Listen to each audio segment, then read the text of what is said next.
ബെനീസ് വ്ലോഗ്സിൻ്റെ ഒരു പുതിയ വീഡിയോ, പാരീസിലെ ലെവലോയിസ് പെരെ ടൗൺ ഹാളും പൂന്തോട്ടവും. അതിലേക്ക് എല്ലാവർക്കും സ്വാഗതം.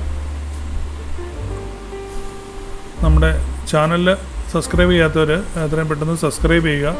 വീഡിയോ ഇഷ്ടപ്പെടുകയാണെങ്കിൽ ലൈക്ക് ചെയ്യുക. ഇന്ന് ഏപ്രിൽ 19, 20, 21 തീയതികളിലാണ് നമ്മൾ ഫ്രാൻസിലെ പാരീസിൽ സന്ദർശനം നടത്തിയത്. 19-ന് പാരീസിലെത്തി. 19-നും 20-നും നമ്മൾ പാരീസിൽ ഒരുമാതിരി നമുക്ക് അറിയാൻ പറ്റുന്ന ഏരിയകളൊക്കെ കണ്ടു. നമ്മൾ 21-ാം തീയതി തിരിച്ച് 21-ാം തീയതി നമ്മൾ പ്ലാൻ ചെയ്തിരിക്കുന്ന സ്വിറ്റ്സർലൻഡിലെ ബാസൽ എന്നുള്ള പട്ടണം കവർ ചെയ്യാമെന്നുള്ളതാണ്. അപ്പം ഞങ്ങൾ 2 പേരാണ്, ഞാനും സാബുവാണ് പാരീസിലേക്ക് വന്നത്. ഞങ്ങൾ 3 പേരാണ് ടീമിലുള്ളത്. ഞങ്ങളുടെ 3-ാമത്തെ ആൾ PM മാത്യു എന്ന് പറഞ്ഞ് എൻ്റെ അങ്കിളാണ്. അങ്കിൾ നേരത്തെ പാരീസിൽ വന്നിട്ടുള്ളതുകൊണ്ട് ഞങ്ങളിവിടെ പാരീസിലേക്ക് പോകുന്നില്ല. അങ്കിള് സ്വിറ്റ്സർലൻഡിലെ ബേണിൽ ഞങ്ങളുടെ കസിൻ്റെ അടുത്ത് തന്നെ സ്റ്റേ ബാക്ക് ചെയ്യുകയാണ്.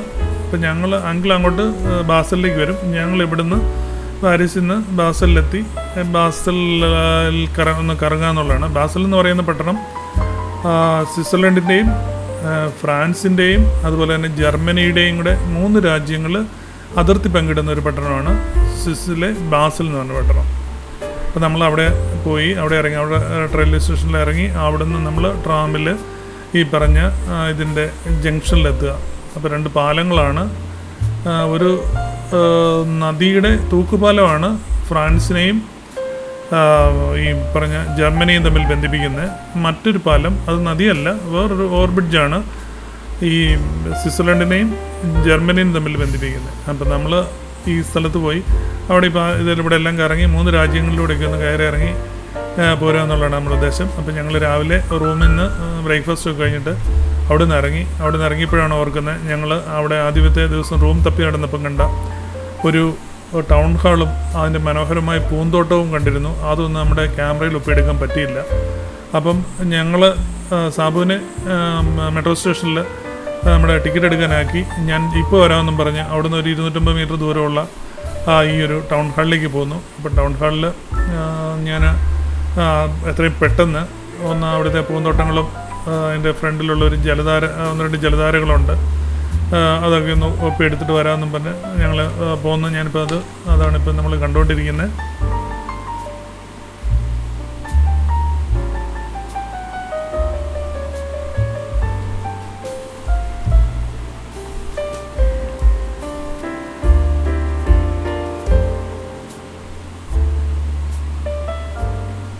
ഇതൊരു ശില്പം ഉണ്ടാക്കി വെച്ചിരിക്കുന്നതാണ്.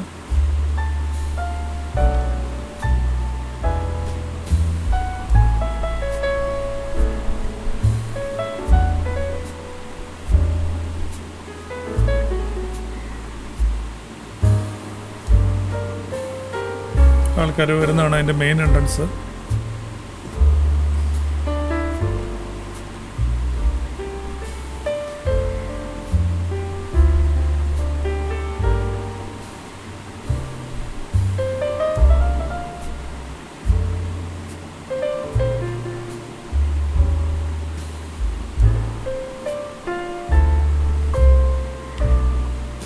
ടുലിപ്പ് പുഷ്പങ്ങൾ നന്നായിട്ട് വിടർന്ന് നിൽപ്പുണ്ട്.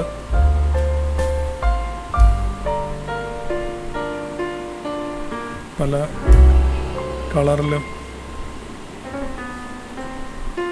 പല ടൈപ്പ് പുഷ്പങ്ങളുണ്ട്.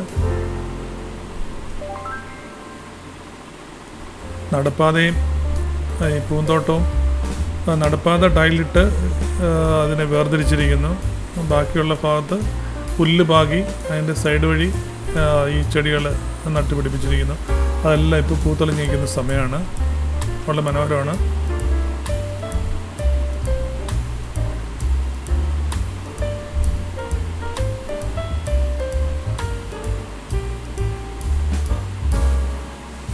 ഇവിടെയും ഈ മാരേജ് ഫംഗ്ഷനും അതുപോലെ നമുക്ക് ബെഞ്ചസ് ഉണ്ട്. അവിടെ വന്നിരുന്ന് നമുക്ക് അവിടുത്തെ പൂക്കളും അവിടുത്തെ മരങ്ങളുടെ തണലും അതൊക്കെ നമുക്ക് ആസ്വദിക്കാം.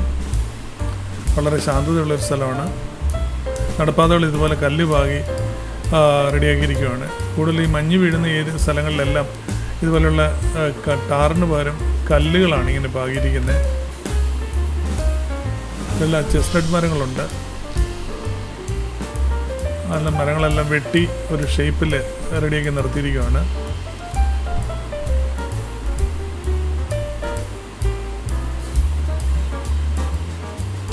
ഈ ഷോർട്ട് കട്ടിന് ആൾക്കാർ ഫ്രണ്ട് വഴി കയറി ഈ മൂല വഴിയുള്ള ഗേറ്റ് വഴി ഷോർട്ട് കട്ടിന് ആൾക്കാർ കയറി പോകുന്നവരുണ്ട്.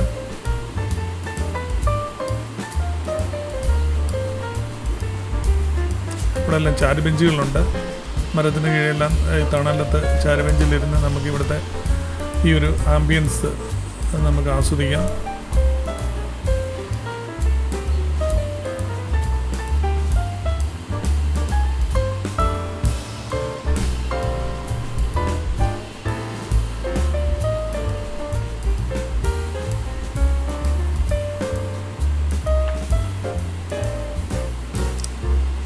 ഇവിടെ ഇങ്ങനെ ട്രേ പോലെ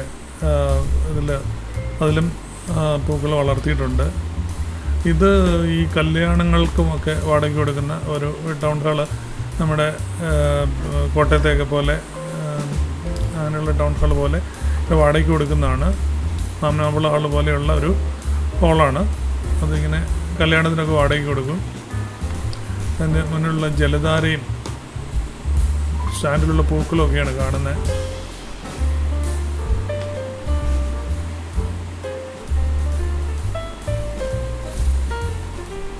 ഉള്ള നിരനിരയായിട്ട് ഈ സ്റ്റാൻഡിൽ ചെടികൾ നട്ടുപിടിപ്പിച്ചിട്ടുണ്ട്. എല്ലാം ഇപ്പം പൂത്തു നിൽക്കുന്ന ഒരു സമയമാണ്.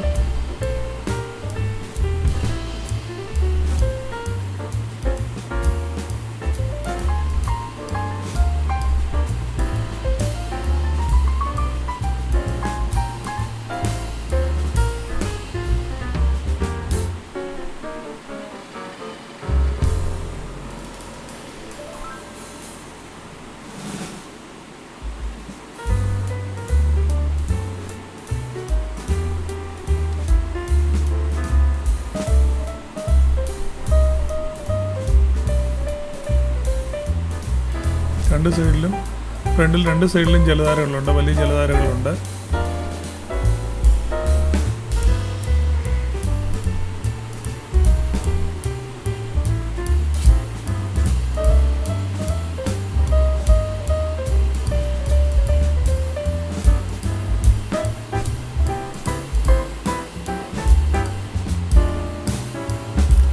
ബെഞ്ചിലൊക്കെ ഒന്ന് സ്വറ പറഞ്ഞിരിക്കുന്നവരുണ്ട്.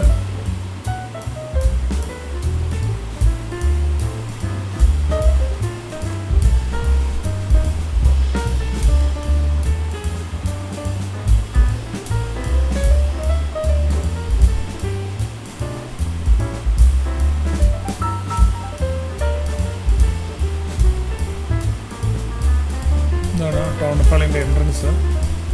അടച്ചിട്ടിരിക്കുകയാണ്, തുറക്കുന്ന സമയമാകുന്നേ ഉള്ളൂ.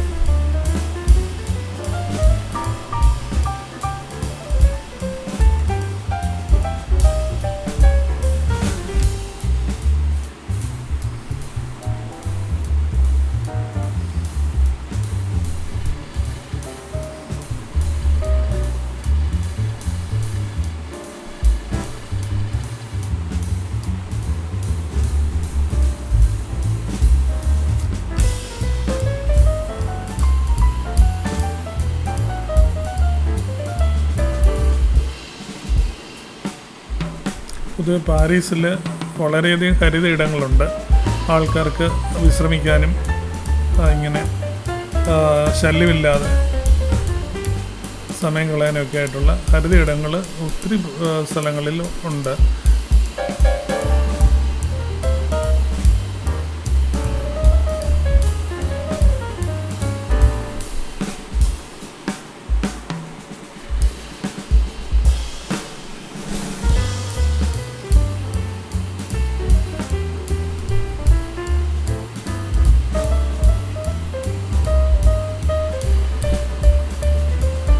പ്രാവുകൾ അതിൻ്റെ പിന്നെ ഭക്ഷണം തേടി അതിലൂടെ നടപ്പുണ്ട്, പറന്ന് നടക്കുന്നുണ്ട്.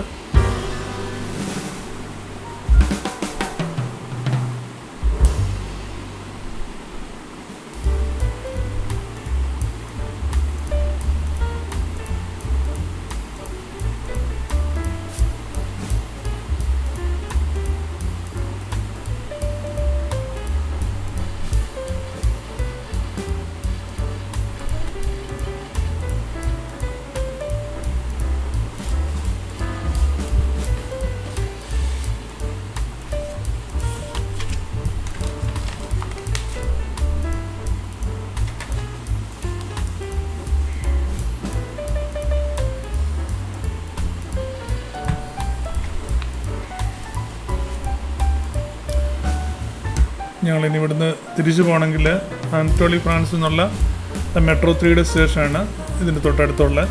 അവിടുന്ന് മെട്രോ 3യിൽ കയറി ഞങ്ങൾക്ക് വില്ലേഴ്സ് എന്നുള്ള സ്ഥലത്ത് ഇറങ്ങണം. ആ സ്റ്റേഷനിൽ ഇറങ്ങിയിട്ട് അവിടുന്ന് മെട്രോ 2യിൽ കയറി ഞങ്ങൾക്ക് ചാൾസ് ഡി ഗുലെ എന്നുള്ള സ്റ്റേഷനിൽ ഇറങ്ങണം. പിന്നെ ചാൾസ് ഡി ഗുലെന്ന് മെട്രോ 1ൽ കയറി ഗാർഡെ ലിയോൺ എന്നുള്ള, അതാണ് പിന്നെ നമുക്ക് മറ്റ് സ്വിറ്റ്സർലൻഡിൽ നിന്നൊക്കെയുള്ള മെട്രോ അല്ലാത്ത ആ ട്രെയിൻ വരുന്ന സ്റ്റേഷൻ അതാണ്. അവിടെ മെയിൻ സ്റ്റേഷനാണ്. നമ്മൾ അവിടെ ഇറങ്ങി അവിടെ തൊട്ടടുത്താണ്, മെയിൻ സ്റ്റേഷൻ്റെ തൊട്ടടുത്താണ്. മെട്രോ എല്ലാം അണ്ടർഗ്രൗണ്ടാണ്. നമ്മൾ അവിടെ ഇറങ്ങി അണ്ടർഗ്രൗണ്ട് ഇറങ്ങി മുകളിൽ കയറി മെയിൻ സ്റ്റേഷനിലേക്ക് പോയി അവിടെ നിന്നാണ് നമ്മൾ സ്വിറ്റ്സർലൻഡിലെ ബാസൽ വഴി ബേണിലേക്ക് തിരിച്ചു പോകുന്നത്.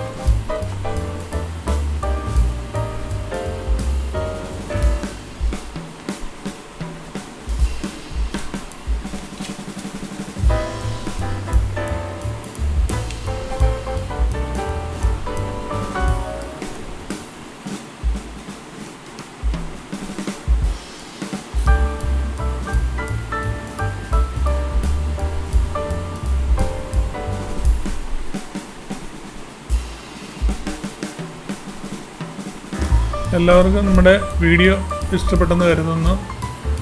ഇനിയും സബ്സ്ക്രൈബ് ചെയ്യാത്തവർ നമ്മുടെ ചാനൽ എത്രയും പെട്ടെന്ന് സബ്സ്ക്രൈബ് ചെയ്യുക. അതുപോലെ തന്നെ വീഡിയോ ഇഷ്ടമായെങ്കിൽ ലൈക്ക് ചെയ്യുക.